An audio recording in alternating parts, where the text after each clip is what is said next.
Hello everyone, welcome to Pharmapedia. So ఇప్పుడు మన next topic ఏంటిది మెకానిజం ఆఫ్ మిక్సింగ్.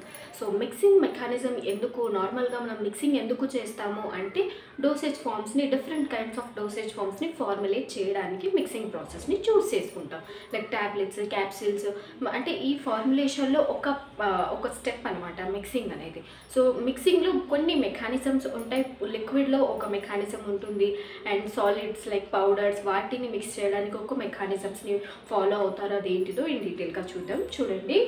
ఫస్ట్ ఏంటిది, ఫర్ లిక్విడ్ మిక్సింగ్. లిక్విడ్ మిక్సింగ్కి it requires localised mixing and general movement. So మిక్సింగ్కి ఏంటిది, just localised mixing కావాలి and general movements ఉంటే చాలన్నమాట. నెక్స్ట్ సెకండ్ వన్ ఏంటిది, ఫర్ పౌడర్ మిక్సింగ్. పౌడర్ మిక్సింగ్కి మూడు మెకానిజమ్స్ ఉన్నాయి. ఫస్ట్ మెకానిజం ఏంటిది, కనెక్టివ్ మిక్సింగ్. కనెక్టివ్ మిక్సింగ్కి ఇంకొక పేరు macro mixing. Connective mixing, convective mixing. Convective మిక్సింగ్కి ఇంకొక పేరు ఏంటిది, మ్యాక్రో మిక్సింగ్. అయితే దీంట్లో ఏం జరుగుతుందంటే there is bulk movement of group of particles from one part of powder bed to another. అయితే బల్క్ మూమెంట్ ఉంటుందన్నమాట దీంట్లో ఆఫ్ గ్రూప్ ఆఫ్ పార్టికల్స్. అయితే పౌడర్ బెడ్ ఉంటుంది కదా, ఒక పార్ట్ ఆఫ్ పౌడర్ బెడ్ నుంచి ఇంకొక పార్ట్ ఆఫ్ పౌడర్ బెడ్కి బల్క్గా మూమెంట్ జరిగిందనుకోండి పార్టికల్స్, దాన్ని మనం కన్వెక్టివ్ మిక్సింగ్ అంటాము. It occurs by inversion of powder bed by means of blade and paddles. అయితే బ్లేడ్స్ని, పెడల్స్ని యూజ్ చేసి పౌడర్ బెడ్ని ఇన్వర్ట్ చేస్తారు. అంటే ఒక జనరల్గా అనుకోండి, ఒక గ్రాడ్యుయేటర్ సిలిండర్లో కావచ్చు, ఒక ఫ్లాస్క్లో కావచ్చు, మనం కొంత పౌడర్ని తీసుకున్నాం.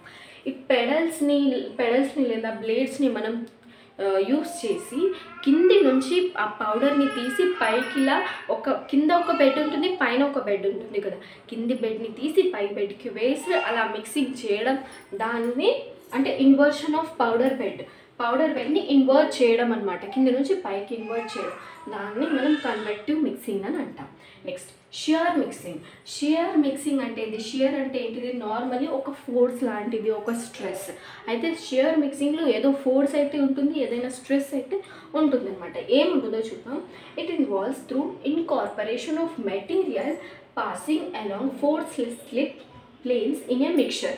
అయితే ఈ మెటీరియల్ని ఇన్కార్పొరేట్ చేస్తారనమాట, మిక్చర్లో ఇన్కార్పొరేట్ చేస్తారు. ఎలా చేస్తారంటే along forceless slip planes through ఆ మెటీరియల్ని మిక్చర్లోకి ఇన్కార్పొరేట్ చేస్తారు. అదే షియర్ మిక్సింగ్ అంటే. మేజర్లీ షియర్ మిక్సింగ్ అంటే ఏంటిదంటే ఒక ఫోర్స్ అయితే ఉంటుంది, ఫోర్స్ఫుల్లీ ఆ మెటీరియల్ని ఇన్కార్పొరేట్ చేస్తారు మిక్చర్లో. నెక్స్ట్ థర్డ్ మిక్సింగ్ ఏంటిది, డిఫ్యూజన్ మిక్సింగ్. అయితే దీంట్లో ఏం జరుగుతుందంటే in this all particles are distributed over interface. It is produced by any form of agitation of the powder. Simple. అయితే అన్ని పార్టికల్స్ ఇంటర్ఫేస్ మీద డిస్ట్రిబ్యూటెడ్ అయి ఉంటాయి అన్నమాట.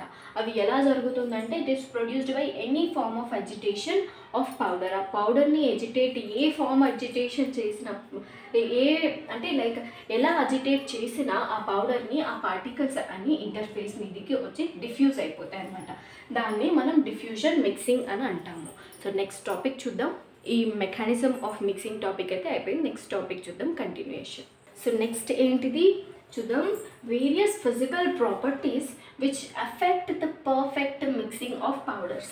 So perfect mixing of powders అంటే ఏంటిది, ఒక మెటీరియల్లో ఉన్న పార్టికల్స్ ఇంకొక మెటీరియల్లో ఉన్న పార్టికల్స్తోని కలిసినప్పుడు each and every particle of two materials అడ్జసెంట్గా ఉండాలన్నమాట. ఈ మెటీరియల్లో ఉన్న particle each and every particle ఒకదానికి ఒకటి అడ్జసెంట్గా ఉండాలంటే ఒక ఇందులో ఉండే ఒక పార్టికల్ అండ్ ఇందులో ఉండే ఒక పార్టికల్తోని ప్రతి ఒక్క పార్టికల్తోని కాంటాక్ట్ ఉండాలన్నమాట. ఈ మెటీరియల్లో ఉన్న పార్టికల్స్కి ఈ మెటీరియల్లో ఉన్న పార్టికల్స్కి.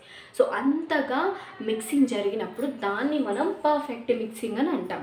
సో ఈ పర్ఫెక్ట్ మిక్సింగ్ని కొన్ని ఫ్యాక్టర్స్ అనేవి ఎఫెక్ట్ చేస్తాయి, అంటే ఆ పర్ఫెక్ట్ మిక్సింగ్ అవ్వకుండా ఆపుతాయి అన్నమాట. అదేంటిదంటే చూద్దాం. ఫస్ట్ ఏంటిది, particle size.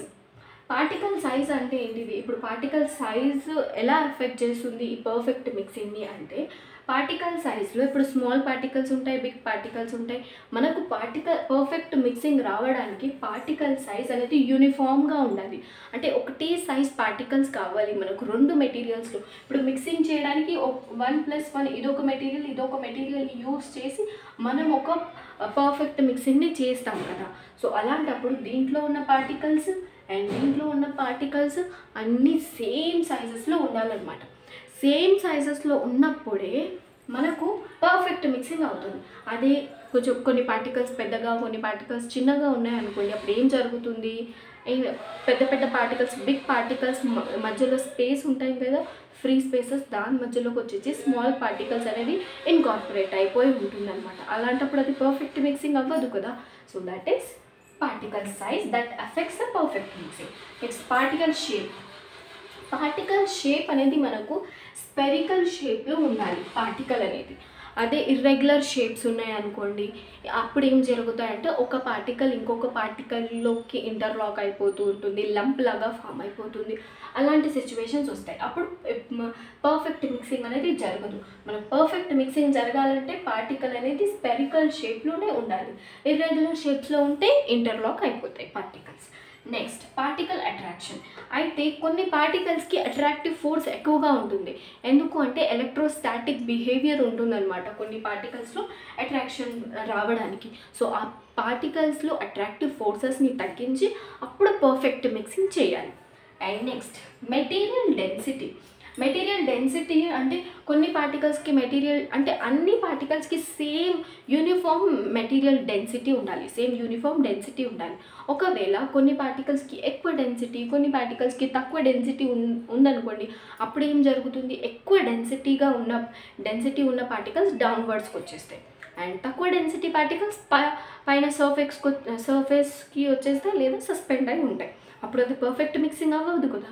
So that is material density. అంటే మెటీరియల్ డెన్సిటీ కూడా యూనిఫామ్గా ఉండాలి. And proportions of the material. Proportions అంటే ఎంత క్వాంటిటీ ఆఫ్ మెటీరియల్ని తీసుకోవాలి. ప్రపోర్షన్స్ అంటే మనం ఈక్వల్ ప్రపోర్షన్స్లో తీసుకోవాలి మెటీరియల్స్ని మిక్సింగ్ చేయడానికి తీసుకున్నప్పుడు. ఇప్పుడు ఒక్క మెటీరియల్ ఎక్కువ ప్రపోర్షన్లో తీసుకొని ఒకటి తక్కువ ప్రపోర్షన్లో తీసుకున్నాం అనుకోండి, అది కూడా ఇంప్రాపర్ మిక్సింగే అవుతుంది. పర్ఫెక్ట్ మిక్సింగ్ అయితే డెఫినెట్లీ అవ్వదు. అండ్ ఈక్వల్ ప్రపోర్షన్స్లో తీసుకోవాలి. అండ్ ఆ తీసుకునే ప్రపోర్షన్ కూడా అసెండింగ్ ఆర్డర్లో ఉండాలి. అంటే తక్కువ క్వాంటిటీ, ఫస్ట్ ఒక 1 mg తీసుకోవాలి, తర్వాత 2 mg తీసుకోవాలి. అలా క్వాంటిటీ పెంచుకుంటూ వెళ్ళి మిక్సింగ్ చేస్తూ ఉండాలి. ఒకటేసారి ఎక్కువ క్వాంటిటీ కూడా తీసుకోకూడదు, బికాస్ ఆఫ్ పర్ఫెక్ట్ మిక్సింగ్ అనేది జరగదు. అసెండింగ్ ఆర్డర్లో ప్రపోర్షన్స్ తీసుకుంటూ వెళ్ళాలి.